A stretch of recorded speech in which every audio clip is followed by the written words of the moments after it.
what if I have a bunch of digital assets? Because like domestically, you pretty much have to fund these policies with cash, right? So there's really not a meaningful way to get your digital assets into these policies yet. Depends on what they end up getting regulated as and what the frameworks end up being. And Sure.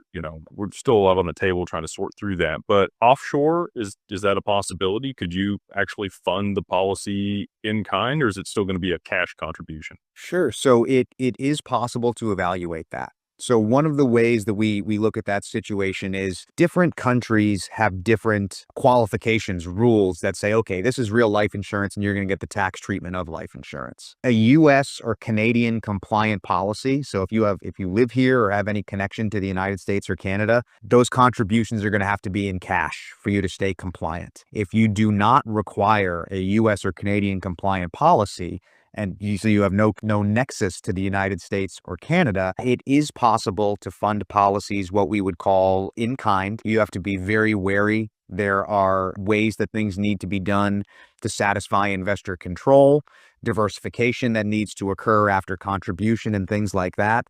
But the short answer, Jake, is it's going to take some planning and a conversation.